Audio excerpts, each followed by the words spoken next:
Hey everybody, because I've gotten some questions recently, I thought I would take you on a little tour of the things that are on my little shelf over here. These are items that have been given to me in the past couple years as a result of my work on social media. So let's go through the things that I have on that shelf. One of the most conspicuous things is my YouTube play button, which I was sent after passing 100,000 subscribers on YouTube, which is really cool and gives me a lot of street cred when my daughters bring friends over and they look in my office and go, oh, is that a YouTube play button? So that helps me get a little bit cooler in the eyes of my daughters and their friends. This is a 3D printed, around maybe 2/3 scale model of the Tanak cult stand, which was sent to me by a friend named Robert Augat. He designed and 3D printed and then painted this, and this is a what I think is a hybrid shrine model / incense stand. And so I think there was probably, in the little space here, there was probably a little miniature divine image that was placed there so that you could see it in the space between the two cherubim. And then you have 4 different registers that I and other scholars think probably represent progress through the front of the temple, through the entry to the temple. And then we have ibexes feeding on either side of what is probably a stylized date palm or perhaps almond tree, and then an equine with a sun disk over the top and volutes, and then the top probably represents roof beams. So this is one of the coolest artifacts in the world, and I really appreciated getting this 3D printed model of it from Robert.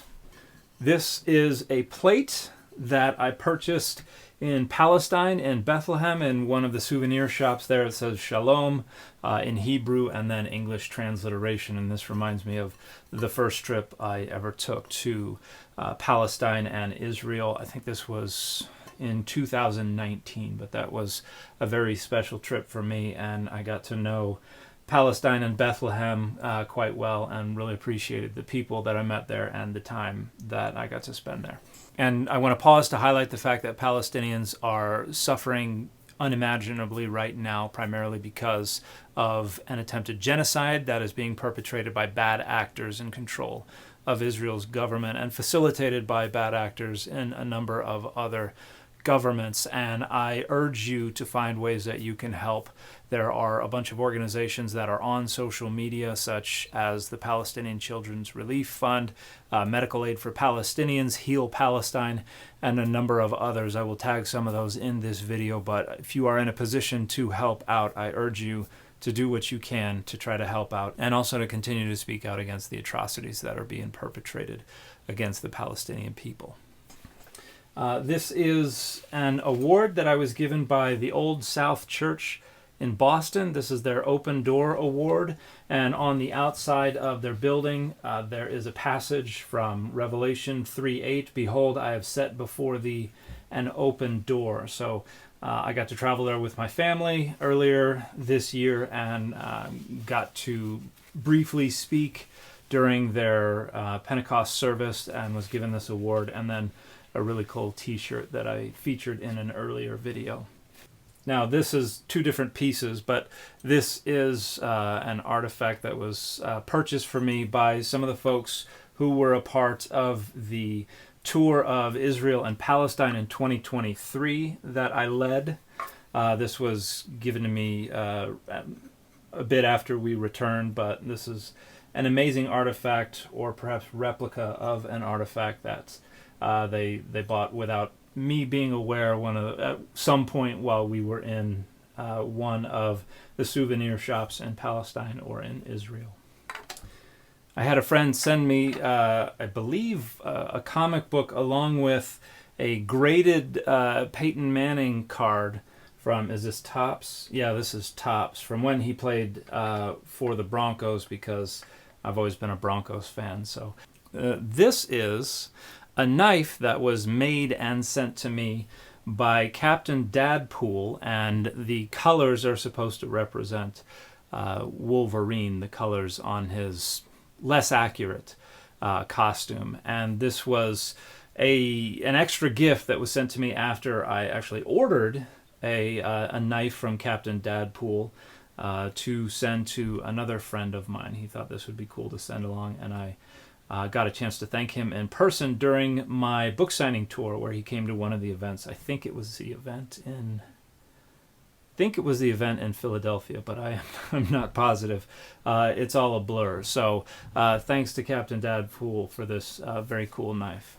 And then another friend of mine who goes by Black Exmo on social media sent me a 3D printed Lego Dan McClellan figure who has a Bible, a removable Bible in his hand, and a t-shirt that says, "All right, let's see it." And I appreciate that he got the gray in my beard just right. And then last year at Comic-Con in San Diego, I was there for the preview night, the Wednesday before the official start of Comic-Con. And somebody came up to me and recognized me and wanted to chat for a little bit, and then mentioned that he is the new voice of Rick on the Rick and Morty cartoon. And so I got a signed picture of Rick from him, and have since run into him when he came to Salt Lake City's Fan X, which is kind of our Comic-Con after San Diego Comic-Con sued Salt Lake and made them change their name to Fan X. So another toy that I've been sent of me, another action figure, came from an account that goes by Retro Gimmick. But they created and sent me a packaged Dan McClellan action figure that has a Data Over Dogma t-shirt, and I think I need to recharge it. Yeah, I need to recharge it. There's a button here that you can press, and some of my sayings are recorded on there. So that was a pretty cool gift that was sent me by Retro Gimmick. So a few years ago, I was asked to give a plenary address for Sunstone, which is a Latter-day Saint-related organization. And a friend of mine named Matt Page, who is an artist, as a special gift and activity for me and for participants at the conference, created a Dan McClellan jigsaw puzzle. And there were only a couple copies made. One of them was left out on a table in one of the common areas for participants to go work on, and then the other was given to me. So it says Data Over Dogma, all right, let's see it, and then I've got the Incredible Hulk t-shirt on, but my hand is covering it up, so it says Credible Hulk.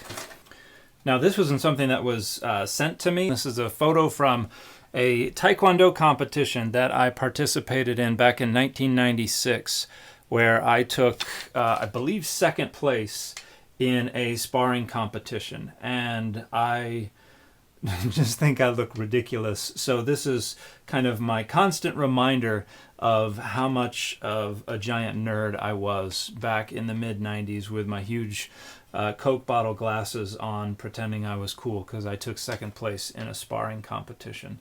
So that was pretty fun. And then I've also got this tablet, which was given to me by a friend who goes by Arum on social media. He does ancient linguistics. This is a poem that he wrote for me in Ugaritic and gave to me. One of the things that we do when I lead tours in Israel and Palestine is go by Ketef Enom and talk about the Ketef Enom silver scrolls, which were literal amulets that contain parts of a version of the priestly blessing. So the last time we were there, when I was in the city of David, I picked up this souvenir. It's a little metal thing that has a representation of the text of one of the Ketef Enom silver scrolls, and then the same text in a more modern Hebrew script at the bottom, and because this is Old Hebrew. And so that's something I like to keep handy as well. And then I guess the last thing is my Comic-Con panel name thing, which I took home from me after Comic-Con this year. I was part of a panel that was put on by Dan Evans. It's called the Pitching Hour, and it's mainly for writers in the entertainment industry trying to get better information on how to develop and how to refine and pitch their ideas for TV shows, for video games, for movies and things like that. And there were a couple of other writers who were not going to be there, so Dan reached out to me and asked if I wanted to be on the panel. He thought I would have some interesting insight to provide, particularly related to having an online or a digital presence as a way of networking and meeting people who can mutually benefit each other as people try to create content and create media and entertainment. So that's pretty much everything on that shelf. So that's it for now, and if I happen to add anything else to the shelf at any time soon, there's not a ton of room left, but if I do add anything, I'll be sure to let you all know what it is. Thank you so much for your support, for watching my channel, and for all the kind words and the encouragement that I get from y'all. It means everything. And the fit for this video has been the Mignola Hellboy.